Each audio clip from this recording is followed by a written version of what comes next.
Jagrata. Eventually you catch on that life, everyday life, can either bind you or liberate you. And it has nothing to do with what's unfolding in front of you. It has to do with you.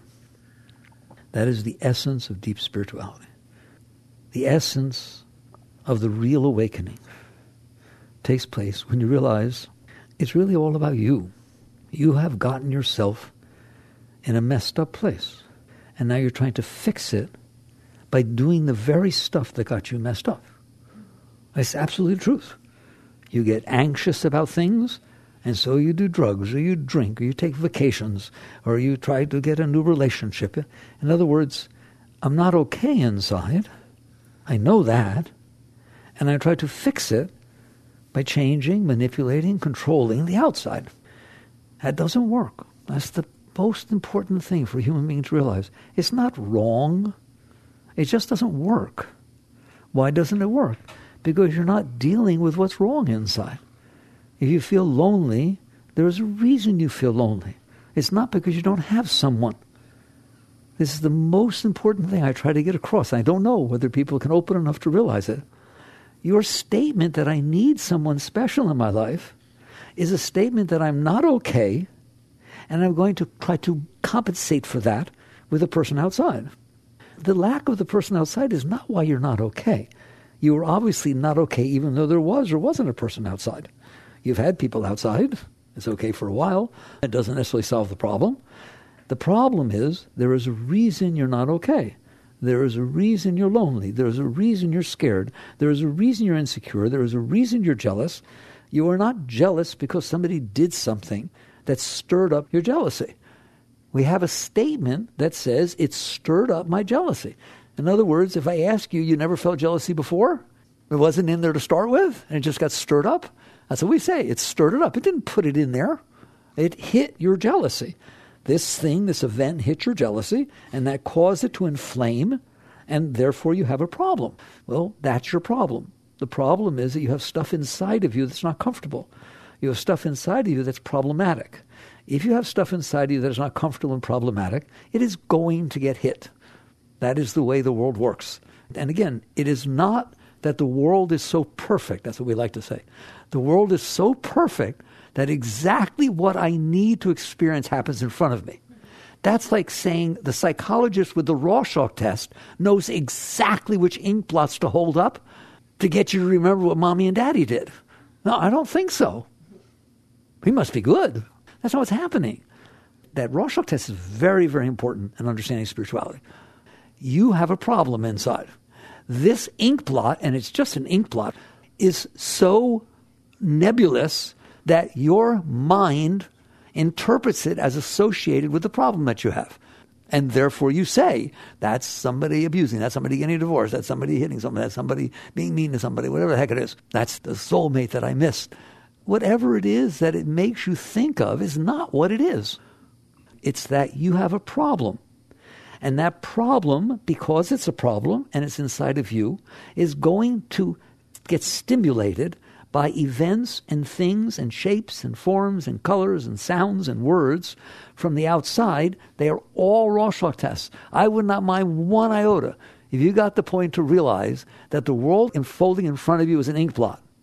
It's an ink blot. No, that is not your soulmate. It's the fact that her eyes are like the prince that you used to dream of when you were 3 years old, and her hair is like your sister's, and you love your sister so much that just the combination of what comes in stimulates the combination of what's inside. It's like putting on glasses. If you put on dark glasses, everything gets dark. If you put on rose-colored glasses, everything gets rose-colored. The stuff is not rose-colored. It is not dark. You are doing this. So you have inside yourself all of this stuff that you have built up and collected, which we'll talk about in a minute where it comes from, that you've built up and collected inside. It's your private stash. Nobody else is in there, just you. And you have this. Because it's in there, it gets stimulated. Because it's in there, it's like wearing glasses. If you're hungry, then what you see is places to eat. If you're looking for a relationship, you see where people hang out. If you're not hungry, you don't see places to eat. You see what it is that is bothering you inside, either what your needs are or what your fears are. That's what it boils down to. If you fear something inside, you will see it everywhere. If you go to a party and you've been looking forward to it, and you hear just a rumor that your ex might be there, the funniest thing you do is every time you hear a name like his, every place you look, everything that goes on makes you think it's your ex. You have ex consciousness. Nobody else has that but you. And it's the same thing goes with everything. So you are not perceiving the world as it is. Your stuff comes up, and that's what you see. And then you project that onto what you see outside, just like you project it to a Rorschach test or an ink blot. That's what you're doing, aren't you? On an ink blot test. You're projecting your stuff onto this meaningless ink blot. You will get to a point in your growth where you realize that is what you're doing every single moment, every single second of your life. If you feel the need to get married, it's all about that. Everything you see, if somebody else got married, you're jealous. If this happened, if that happened, if you hear about something, well, that's where I want to get. It's just everything gets turned into marriage. Same thing with children, same thing with money, same thing with everything. You have your stuff inside, and that is what you make of what's outside. That is not what's outside. You can either say there's nothing out there or there's everything out there. But I can tell you right now, it ain't personal. It's just a world unfolding in front of you. That's the point where I beg you to go to your scientists. Ask a physicist, a quantum physicist, what is unfolding in front of me? They're not going to say the result of your father and your mother, or even the result of your past actions. They're going to say there are atoms, electrons, neutrons, and protons that are emanating from the quantum field, quarks and leptons. They're being put together by the fundamental forces, and then they're being put together by the force of electromagnetism that make covalent bonds. That's what's out there. Every scientist is telling you that's what's out there. It's not personal. None of it's personal. It's just what's out there. It's just what's unfolding. You take it personal in the exact way you take the ink blot personal. If you finally ask the doctor, well, okay, if that's not people fighting with each other, what is it? It's an ink blot. Where did it come from? Somebody dropped some ink on a blotter. It's an ink blot. That's what's out there. I dare you to be that open and understand what a mess we're making of things because we take them personal. And the reason you take them personal is because they hit your stuff. There is something personal in the universe. You got a bunch of personal stuff in there. So it's basic, what Buddha called right understanding. You are inside. That's where you live, inside. You have stuff inside. It's very personal stuff. Your stuff is different than his stuff, and your stuff today is different than it was last week because you had different experiences. Therefore, your opinions and views and what you react to. Tell me, here's a color. You like it? No, I don't like that color at all. Go fall in love with somebody who loves that color, wears it all the time. I've learned to like it. Whatever comes in becomes part of this inner psyche, part of this inner glasses that you look through. And then when things unfold in front of you, it has nothing to do with the things that are in front of you. It has to do with how you perceive them. Some people see a rattlesnake and they get scared to death. Some people see a rattlesnake, they want to catch it. They want to go out and catch it. They like rattlesnakes. They want to take it home. Literally, I want to take it home. Okay, have fun. I don't want to take it home. All right? So basically, we're all different. Why? Because we've had different experiences. Let's talk now about, okay, if you understand deeply, I know it's hard to let go at this level, if you understand deeply that the world is just out there, it's out there doing its thing. If you ask why is it the way it is, the answer is easy.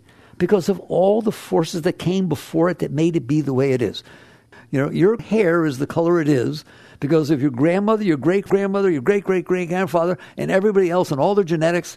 There's nothing about good and bad and right and wrong and like and dislike and better and worse. There's just physics. There's just the unfolding of life in front of you. It is the result of everything that ever was coming together. I always know I get across to you when I finally say, if your great-great-great-great-grandmother didn't meet your great-great-great-grandfather, you ain't here.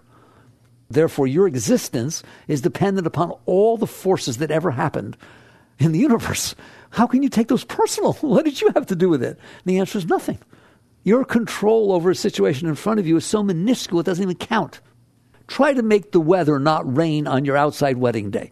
When it's said and done, there's going to be a weather forecast. And it's not going to be based on what you wanted. And it's not going to be based on why would it have to rain on my wedding day? It hasn't rained for 2 weeks. Oh my God, God doesn't like me. No. It's based on the highs and the lows and what the mountains are doing and El Nino and La Nina. Every single thing is that way. It all is the result of all of the accumulation of forces that have caused things to be the way they are. It is neither good nor bad, nor right, nor wrong, nor better, nor worse. It just is. That's the zen of it. Things just are. Doesn't mean you can't do something about them. It doesn't mean just because you recognize that this is really big. It's really big. There's a whole universe going on here and lots of forces. The most you can deal with is the moments unfolding in front of you. You can think whatever you want, but the most you're going to deal with is what's unfolding in front of you. And how much is unfolding in front of you compared to how much there is. The moment that's unfolding in front of you is going on everywhere. It's all over the universe. There's a moment, isn't there? And there always was. So you're dealing with 0.00001% of reality and saying this is reality. You know what went on in front of you each moment. You don't know a thing about what didn't go on in front of you, which is 99.99999% of everything. So now you've got the basis for what's called right understanding. The world comes in, and what happens is when it comes in, you have to process it. It has vibrations. Buddhists say it has its nature. A rattlesnake has a nature. When it comes in, it feels different than a butterfly. If a rattlesnake lands on you, it feels very different than when a butterfly lands on you. If a person is saying something mean to you, when it comes in, it feels very different than somebody lauding you and saying really nice things to you. That not to be personal, it has a vibration. The rattlesnake wants you to be afraid of it. Its purpose is giving off those vibes. A person who's trying to be mean to you, they know what they're doing. They're sending off some strong vibes. And so this comes in, and what happens, I'll make a long story short, it comes in, and what you're supposed to do is experience it. You're supposed to experience it. Like, if I'm in a relationship with you, and you've never been in a relationship before, and you never saw that there could be arguments, and you never saw that a person might not always agree with you, and you never saw any of these things, I think I'll pass. How about you? Versus, I'm in a relationship with you, married once, it didn't work out so good, you went through a tough divorce, and so on. Don't think that's damaged goods. What's supposed to happen is that person knows more about relationships than you do. That person's mature. They saw what could go wrong. They saw how it could go wrong. They saw how all these things could unfold. And maybe they learned something about what they could have done along the way to handle it better than they did. A person who has experiences is better off than a person that doesn't have experiences. I'm not saying which experience. If you have an experience that you got married and it lasted 50 years, that's a beautiful experience. If you have an experience that you got married and it lasted 10 years and you got divorced, that's a beautiful experience. Both of you learned something. It's not better that one learned one versus the other. Both of you learned something. Life is about learning. That's what it is. It's about growing, experiencing. So when the world unfolds in front of you and it comes in, it doesn't always feel good. I don't think I need to tell you that. And sometimes it feels really good. The problem and the whole problem of why this is such a mess is you can't handle that. I know you well. First time I ever met you, I guarantee you, you cannot handle when something comes in and doesn't feel good. And you can't handle when something comes in and feels really good. You get weird in both cases. The thing that happened that doesn't feel good, you don't want it in there. I don't want it to have happened. I don't want to feel this. Why would I want to feel this? And the thing that happened felt really good, don't go away. It's called clinging. And you're just sitting there clinging to the good experience and resisting the bad experience. When you do that, that's the core of the teachings. We're doing it early so we can move on. When you do that, they stay inside of you. That's where all of your stuff comes from. When you resist something that doesn't feel good, you didn't let it pass. You didn't let it finish. Maharishi told the Beatles, let it finish its journey through the universe. It has to finish its journey through the universe. You didn't let it. It was headed somewheres. It happened to pass through you. Thank you. On its way along, it's going to let you learn something about it. So you had a cold day, you had a hot day, you had a nice day, you had a rainy day. You should know these things. So no one takes it that way. They sit there and say, anywhere from I don't want to I can't handle the negative experience, the bad vibration that comes in. I can't handle that. I do not want to handle that. I do not want it to have happened. It did happen, or you wouldn't be feeling it. Can we be mature? It obviously did happen, or we wouldn't be discussing it. So what good does it do to sit in there and say, I don't want it to have happened? So you push it away, because you can't make it not happen, but you can make it so you don't experience it fully. You can resist it. That's the right word. Push it away. Likewise, holding on and clinging to things. So the things that you push away because you can't handle them, and the things that you cling to because you can't handle them coming and going, stay inside of you. Where else are they going to go? If the Colorado River is flowing somewheres and I put a dam in its way, I'm busy for the rest of my life, aren't I? The nature of the Colorado River is to flow downhill. And you put a dam in the way, you better have a whole lot of people sitting there maintaining that thing and doing what you need to do. It is exactly the same. Beg you to understand. They're called samskaras. In the ancient thousands of years ago in the Upanishads, they called them samskaras. Yogis called them samskaras. These impressions that got stuck inside of you, energy patterns, because you did not let them come fully through and learn from them and embrace them and welcome them so you become a veteran of the foreign wars. So now you've been in lots of relationships, you're not 12 years old anymore, and you're there, and all of a sudden somebody comes home and they're in a bad mood, they're through the house and they slam a door in the bedroom, right, and you giggle. Been there, done that. Been there, seen that. And when the person cools out and comes out, you say, hi, darling, did you have a bad day? That's a nice relationship, isn't it? I mean, you're somebody who's learned about how to keep these energies nice. But if, boy, this is the first time you ever seen such a thing, I don't want to see what a mess you're going to make of this thing because you can't handle it. You understand what I'm telling you? When it comes in, it just naturally comes in. It is what it is, you know. You didn't make his or her bad day. There's a lot of forces that cause it to be that way. And you didn't make him or her react the way they reacted to their bad day. That's their father and their mother and all the different impressions they had during their life. So it has nothing to do with you.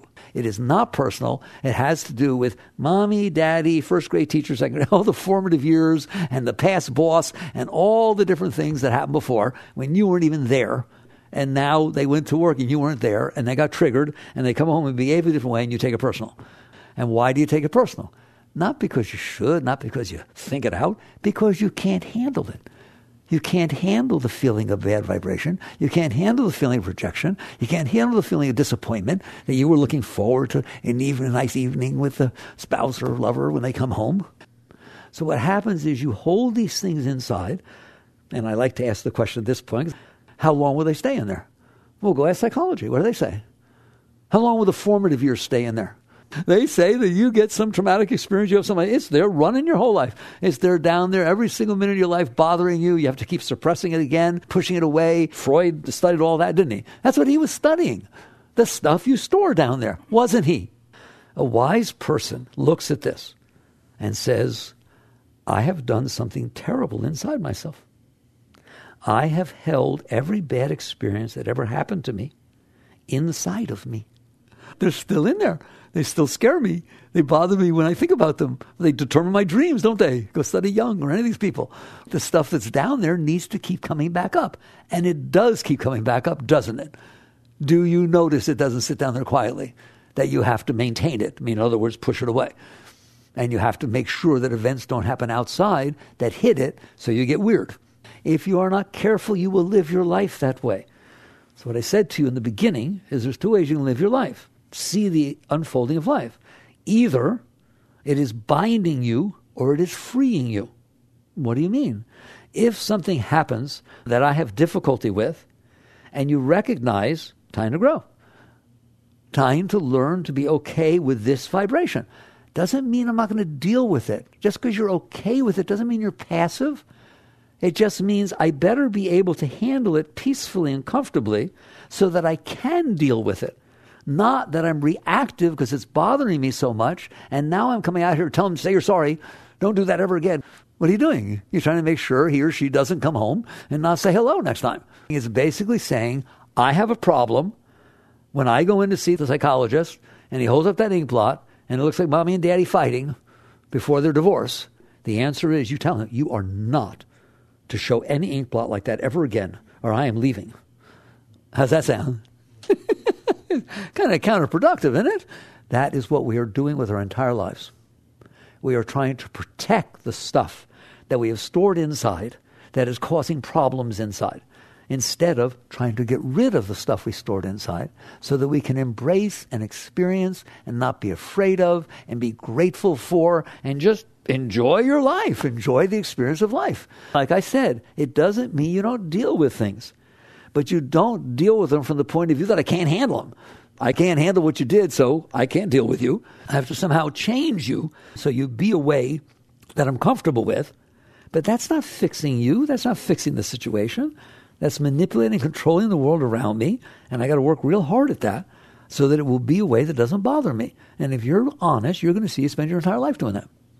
You try to manipulate and control people, places, and things so they behave in a way that's comfortable to you and don't behave in a way that's uncomfortable to you. And it sounds logical, doesn't it? It's not. That is your past stuff that you have stored inside, coming back up, resurfacing, and causing you to apply your will to try to take care of that garbage. All right. So we laid the groundwork. What is spiritual life? That's not a spiritual life. Spiritual is as follows. You reach a point, and I'll tell you how to do it, where you start to say, I don't want this stuff inside of me. Well, that'd be kind of nice. Well, what would it be like to not have that stuff inside of you? It means the universe can unfold, and you can appreciate it and experience it. And if it's difficult, that's all the better. No pain, no gain.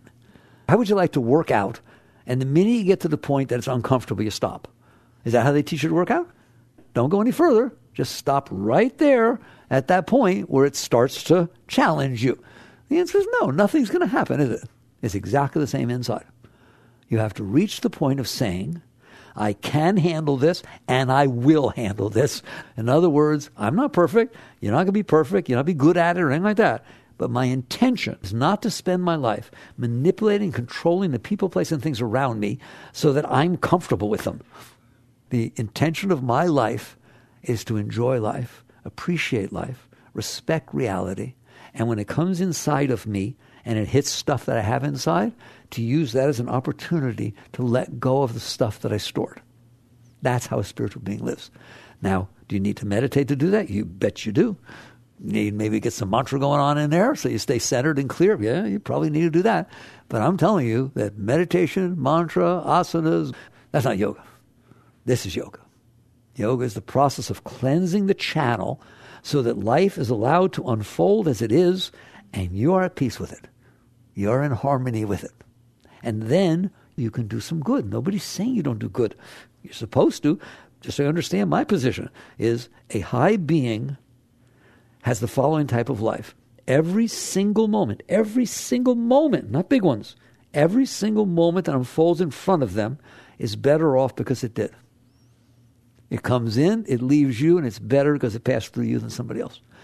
You actually raise every moment that happens to you, whether it's a smile, whether it's a word, whatever it is. You don't need the moment to be a given way. You don't need it to be a way that doesn't bother you, and you don't need it to be a way that turns you on. You're fine inside. You cleaned out the mess so that when it comes in, it's not hitting your stuff. So you're not reacting and making the moment be the way it is. I know it's inconceivable, isn't it? That's a high being. That's be here now. That's be here now. Why would you not be here now? Because I'm there then. Where? With my stuff. My stuff is stimulated, it's coming up, and I'm living my life based on my stuff. People do it all the time, don't they? And that makes a big mess, doesn't it? It ruins relationships. It ruins business. It ruins absolutely everything. If you can't handle reality, all you're going to do is attempt to manipulate the world around you so it doesn't bother you and sometimes turns you on. So what does it mean to live spiritual? And we'll start with small things. It means you say, right now, there are things I can't handle. Like lots of things I can't handle. There are lots of ways people's behavior. There are lots of memories that I have that bother me. There are lots of things that I can't handle. I guess I have some work to do. Why? Before I die, I want to be able to walk out in this world and face a day and be happy to have it and embrace it fully and not be afraid. Not all freaked out and anxious. You're creating your anxieties. Why are people so anxious? Anxiety is a totally natural thing. If I sit there and say, I don't want it to rain tomorrow, and I have no control over the rain, and I really don't want it to rain, I am going to get anxious. If I see a cloud in the sky today, I get anxious. If I see a weather forecast that shows the little drops coming out of the clouds, I get really anxious, don't I? Anxiety is the fear that things will not be the way you want, or that they will be the way you don't want. That creates tension and anxiety inside. The answer is, why can't I handle rain or not rain? You mean I could set up for a wedding or a party to be outside? I just made that decision. I had to make a decision some time ago. And so now the weather forecast looks like it might rain. Good. Let's figure out how we're going to play with that. Let's figure out what it will be like if it rains. What are we going to do? And have fun figuring out what you're going to do. It's not what you expected. It's not what you wanted. So what? It is what it is. If you can't handle what it is, you're going to have a terrible party and a terrible wedding, aren't you? If you have fun with it and tell everybody, oh, we're going to have this type of a party, we're going to go into a barn and we have the thing of it raised, meet us over at this place, and just make fun out of it, then it's a fun thing. It's something everybody will remember. They'll never forget it. You can do that with everything. You do not have to have things the way you think you want them. And you shouldn't. That should not be your attitude in life. That I can only be okay when things are the way I want, and I will never be okay if things I don't want happen. That's a death sentence, because you don't have control over the outside world. Go on, work as hard as you can to have the wedding be the way you want. That's one moment that unfolds in front of you at one moment. What about all the other moments of your life? You can't control it all. It's going to unfold. And if you let it bother you, then you're going to be a bothered person. So a wise person says, if I have this stuff inside of me, and I do, it's going. And there's no more coming in. Now let's see you live that life, because that's a spiritual life. How does that work? The example I always use, and this is where I want you to start. I don't want you to start with going exploring with all the garbage you have inside and freaking out. I don't need you doing that. What I need is that you're driving to work tomorrow. You're in a rush, perfectly reasonable. Your mind's telling you, oh, you got to get to work, I'll get in trouble if I'm late. And all of a sudden, there's a driver in front of you going 15 miles an hour below the speed limit. Well, I want wisdom. I want clarity. If you want, you can get all upset about that. It can ruin your day. You can leave impressions so strong that you never drive that way to work anymore. You tell everybody, no, there's slow drivers down that road. You let that bother you. You let the fact that somebody else was driving the way they want to drive and it didn't match the way you want to drive ruin your day. If you do that, it's going to stay inside of there. The alternative is to use it to grow, to use it to go to God, use it to every single moment. You are working with yourself. And so now you're driving there and you notice that your mind is resisting, you're getting uptight, and you see, whatever happened in your past, like that kind of thing, and you just decide, no, this time I'm letting go. That's what letting go means. This time I'm conscious. I see the anxiety that's building up inside of my mind and my heart and my body, and I'm going to give it room to pass. Instead of complaining about the person in front of me, instead of complaining to everybody else about the person in front of me, instead of texting everyone I know, you could see this person driving in front. What are you doing? You're memorializing the situation outside and in when it's a meaningless thing. 3 blocks later, they turn off. It should be like this. You're driving, the person's in front of you, you have fun with this garbage that's come up inside of you, and you basically relax. What I have found is the answer is to relax. What do you mean relax? How can I relax when I'm anxious? Because you're not anxious. Your mind is anxious, your heart is anxious, your body is anxious. You are the one who's aware of the anxiety. You notice that this garbage is going on in your mind. You notice your heart is getting tense. You are the awareness of being. That's the essence of spirituality. You are the self, the Atman, the soul, the consciousness. So you in there who's noticing this, try just relaxing. Because you always want to do something about it. I'm saying do something about it. Relax. When you relax, you're not resisting. Nobody can resist while they're relaxing. When you are relaxing, energies pass by you. So if you relax in the face of that, it won't happen the first time, but over time, they write me from all over the world. I've been practicing that. My whole life has changed. Your whole life will change just there. Just because you're not taking that tension and making it real, but instead practicing relaxing, then what will happen is the next time another situation takes place, the boyfriend or girlfriend comes home and doesn't say hello, this happens, that happens, that's a level of disturbance, of anxiety, of discomfort that's equivalent to the person driving in front of you too slow, which seems ridiculous, but it is, all right? All those discomforts are the same. Doesn't matter which machine you're working out at. If the muscle starts hurting, the muscle starts hurting. It's the same thing with this. Doesn't matter if you're letting go because the car in front of you is driving too slow. Doesn't matter if you're letting go because the boss dressed you down. Doesn't matter if you're letting go because somebody yelled at you. Doesn't matter if you're letting go because your husband or wife or boyfriend or girlfriend came in and didn't say hello, they had a bad day. Whatever it is, it's a level of discomfort inside, isn't it? When you can learn to do it with a car, you will find you can do it with the other things.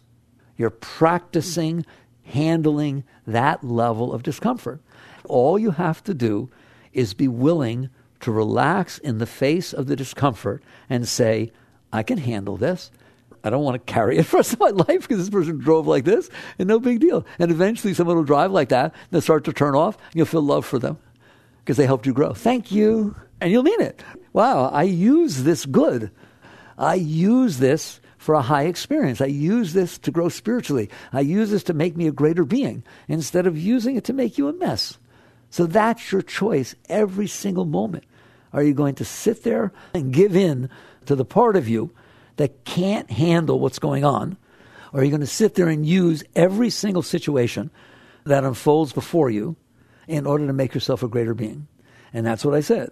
The world either binds you or it liberates you. But the difference is you. And every moment is the same. There are no exceptions. And then what will happen is when you do it good with these smaller things, and that's where I want you to work. I don't want you to go fishing for the big things. How you like that? I don't need you to go fishing down there to find the stuff you can't handle and freak out, right, and get all weird. So you start with this small stuff. Don't worry about all the bold, actions. Start with the small stuff. Learn to handle things that are not comfortable to you. Learn to handle things that are very comfortable to you without clinging. Some people can't handle nice vibrations. They grab and hold on and cling. Doesn't mean you have to renounce. It's just if something is beautiful, let it be beautiful and let it come and go. People have trouble with positive samskaras. If something happens that is beautiful and you can't handle it, then what is happening is that thing becomes the center of your life. It becomes the core. And if then somehow it leaves you or it doesn't work out right, you get destroyed. You're totally destroyed. Christ called it building your house on sand. You built your foundation on top of this one nice experience that you had and said, I can only be okay if this person behaves this way and is steady and doesn't ever say this or ever do that. And there I've built this foundation. It's not a very good foundation, is it? Because the world changes. All kinds of things go on. Instead, you say, thank you for the beautiful experience. You say it to life. You don't say it to a person. You say, thank you, life, for bringing me a beautiful experience. I am happy and willing to fully experience this experience and let the next one come. It may well be the next one just keeps getting nicer and nicer with this person. Isn't that nice to know you don't have to do anything? You didn't do it. You didn't dress a certain way. You didn't act a certain way. Imagine what it would be like to not do that. To have something beautiful come in, touch you to the depth of your being, and say thank you. And be open to the fact that just like you didn't expect that one, you won't expect the next one that will come. And they come when they come, and they go when they go. And guess what? Good experiences and bad experiences are both beautiful to a spiritual being. Why? Because a good experience, you say, thank you, this was beautiful. And that is beautiful. It gives me inspiration to let go and be grateful for the beauty of life. A bad experience gives me the opportunity to learn to let go of the vibrations I couldn't handle before. And then all of a sudden I'm able to handle things. There are people who get in a roller coaster and they get scared to death and they scream and yell, scream, and they get, can I do it again? It's like people have fun with tough experiences. People climb Mount Everest. People put themselves in situations that are really challenging, aren't they? I'm not telling you to do it, but if you do, what you're doing it for is to challenge yourself to bring out the best of your being. You're not being a baby and saying life has to be a certain way for me to be okay. You're bold. I am okay with all of life. You sit there and take the attitude, I need to make something great of myself. I need to be able to let go of the stuff I stored from before. I need to be able to not take on new stuff. You'll catch that one. I remember the day I realized it takes 1 second for it to get stored in there and years to get it out. Somebody walks up to you and out of the blue, they say something not nice to you. You don't even know them. Then they mistook you for somebody else, but you don't know that. And they sit there and dump on you and they walk away. Anytime you see that person for the next 10 years, you walk the other way. That one single event, which was a misunderstanding, has just run your life. In essence, ruined your life. We are pretty screwed up, aren't we? We can't handle anything. And because we can't handle it, we suppress it. We hold it inside. Because we hold it inside, the world hits it. But not because the world is mean. It's for the Rorschach test. I told you. It hits it because it's there. You're going to see it that way. 18 other people saw that person walking across the street 3 years later. None of them had any reaction. Why did you see that person? They were with 6 other people walking over there. Why did that person who yelled at you 3 years ago cause you to freak out? Because you stored it inside of you. You can't say, because I have bad vibes. Well, everyone else is looking at it, I don't feel any bad vibes. Stop it. Understand what's going on. You can't handle the reality of the vibrations that come inside. And so you try to filter them out into like and dislike, and you manipulate and control to try and create a life that doesn't hit your stuff. That is the opposite direction where you should be going. You should welcome it. Come on, bring it on. That would be a nice state, right? Every single day, wake up. I wonder what will happen today. Whatever it is, I'm growing. I'm going to become a greater being. Now, what happens if you do that? First of all, you understand you can't do that. There is nothing stopping you. You are the only one in there. That's your house. That's your abode. If you want it to be nice in there, you can make it nice in there. If there is something wrong inside of you, you want to get rid of it. You do it this gently. Don't worry about being so strong that you're a macho guy or gal. You just take the small stuff. Just start with the low-hanging fruit. Keep letting go. Then you will build the knowledge and the ability and the technique of letting go, and something bigger will happen, and you will find you can let go of that. And eventually something really big will come up. You'll write me and say, oh my God, Mickey, it works. This thing that I was scared of my whole life, I've been practicing the techniques, and it happened. I thought I would freak out. Nothing happened inside of me. It just came up. And I thought it was adorable. I was kind of saying, I welcomed it. I welcomed it up. So welcome it. You don't want it down there haunting you, do you? You don't have to rush it. Wait till you're comfortable and relax. They will come up in their own time, and it will look like the world is unfolding perfectly to do that. I hope you see what I'm saying. It is unfolding perfectly to hit the stuff that's ready to be hit, because that's how you see it. That's what you're going to see next. And next thing you know, it comes up. And really, just don't kid yourself. You have a picture where you cut out your ex-husband, and it's just you and your kid sitting there on the side. And for years, you don't look at it much because you know who was there, right? And then all of a sudden, one day, you're sitting there and somebody asks, what's that a picture of? Says, that's me and the kid. I cut out the husband. I couldn't handle it. I cut out the husband. It's really pretty funny. And it doesn't bother you at all. And all of a sudden, you can talk about the husband. That's called growth, isn't it? That's called healthy. That's what you want. How did it happen?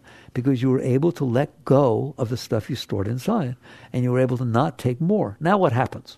Let's just say that's all that happened. I always argue this. If all that happened is all that garbage and the stuff you couldn't handle from before, if you cleanse that out, you wouldn't have all the fear. Wouldn't that be nice not to have that fear behind everything and all the anxiety and self-consciousness and embarrassment and the mind bothering, oh, you shouldn't have said that. I can't believe you said that. Oh, my God, what should I do now? Should I call him? No, Anybody have that going on in there? That's this stuff coming up. If you let go of this stuff, the mind does not talk like that. And then what happens is the mind starts giving you satsang, like I do. And you forgot to say something to somebody that would have been impressive, and the mind says, oh, that would have been impressive. Who cares? What do I need to be impressive for? I'm happy. I enjoyed the conversation. I enjoy the person's company. I don't want to sit there and own that they think I'm great. I could own that for a long time. I just want to enjoy the conversation. Well, wouldn't that be nice if the mind talked to you like that? It's okay. It's cool, man. Don't worry about it. Don't even think about it. There's nothing to do. Just enjoy life. Learn and grow. You have the right to learn and grow. All right. That would be nice enough if you weren't carrying this baggage inside. Then what happens is beyond your comprehension. If you will let go enough, this stuff will pass. But how long will it take? None of your business. If you're sitting there learning to play the piano and you're having trouble with a particular scale or something like that, you say to the teacher, how long do I have to play it? Until you can play it. But how long will it take? It's none of your business. If you keep practicing, eventually you will conquer it. You'll be able to play it. That's how you do your inside. It's like learning a sport. It's learning an instrument. You're learning to make something great of yourself. And so don't judge it. Don't think anything. No expectations. Just let go. Just let go. That's all you do. Keep letting go. And if you fall down, just get back up and let go. Well, I don't have to get down on myself and do a post-mortem. No, don't do that. Learning does not happen through the mind. Learning happens through experience. Think about when you're playing tennis or learn a sport. You don't sit there and analyze every shot. You would never be able to play. It's just because you learn from experience, now you know how to move your muscles. It becomes a learning experience when it comes all the way into you. You think somebody who plays an instrument great, you said, okay, we're going to play C. Oh my God, I messed up. There's nothing going on in there. It all becomes automatic. You know it by heart. Because you let it come all the way in and it merged with your soul, it merged with your being. So you can play at the deepest level. You know about it, don't you? All right? Sports, music, it's the same thing with life. So when it comes in, you learn from it. You don't have to analyze it. If you fall down, get back up as soon as possible, give her a kiss on the head and say, let's keep on trucking. There's a line in the Gita. It talks about this. It says, one should raise the self with self, not trample down the self. It's talking about you in there, the higher being I'm talking to, dealing with this lower self that you built in there. Raise it. Raise it up like you would a child. It's okay, sweetheart. You're all right. It's all right. It's okay. Yes, it was embarrassing. You're okay. You're okay. Just do the best you can every single time and then accept the results and get better. That's how a spiritual being cleans out the inside. Now, what happens? Eventually, you reach a certain tipping point, and I guarantee it will happen, where you're no longer bothered by the garbage you've stored inside. You got rid of that stuff. And all of a sudden, not only do you have the freedom to enjoy your life, but all of a sudden, this new energy starts welling up inside of you. You don't know where it comes from. You don't know what it is. There's no reason for it. But you're just happy. You're just filled with joy. You're filled with spirit. You're filled with love. You're filled with inspiration for absolutely no reason. And then it stays there longer and it comes more often. And then it's there all the time. That's where I want you to be. What do you mean? It's there all the time. Don't you doubt that. There are no bad days. There are no moods. There's nothing. There's just this flow of Shakti. There's this flow of energy. You've cleaned out the centers enough. You start being able to, that's your biggest problem now. Can I handle the level of love and joy and ecstasy that I'm feeling all the time on a regular basis? And the next thing you know, that becomes your life. No longer is your life what you like and what you dislike and trying to get people to be the way you want. That's not your life. Your life is, whoa, this is nicer than anything I ever felt before. When I had peak experiences where somebody told me just what I wanted to hear, and Might as well talk about peak experiences. They made me feel this. Well, they happened 3 times during my whole life. This is now happening spontaneously inside of me all the time. Somebody talked about this. I'm telling you, I'm a nice Jewish yogi, and I like Christ's teachings. Why? Because he was this. What did he say? Man does not live by bread alone, but by every word that leaveth the mouth of the Father.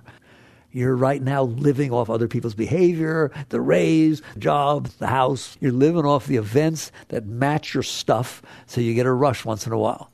Eventually, you will realize you don't live by bread alone, by the outside world. There is this flow of Shakti, this flow of energy flowing up inside of you that feeds you all the time. It gives you strength. Your heart never gets weak, ever. You're a being of power. And no matter who you are, no matter how timid you are, that's not who you are. It's the amount of energy that can flow through your garbage, which is not very much. And then what happens if the events fit your garbage? It opens up a little bit. Oh, I didn't think he could like me. And he told me he liked me. Oh my God, this is so neat. Well, what if you didn't like him? Oh my God, it was terrible. He told me he liked me. You're doing this. You're deciding whether it's a nice or a bad experience.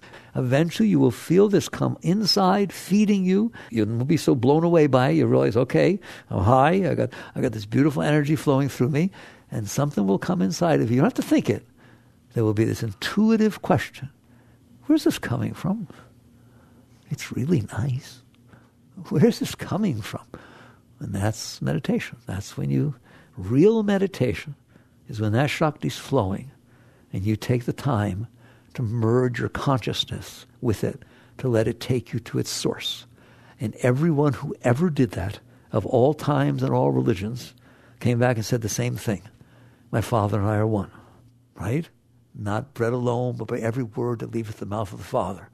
And you will realize there is a connection that you have inside, energetically, not mentally and emotionally or physically, from the energy of your consciousness that is connected to a source that is beyond your comprehension.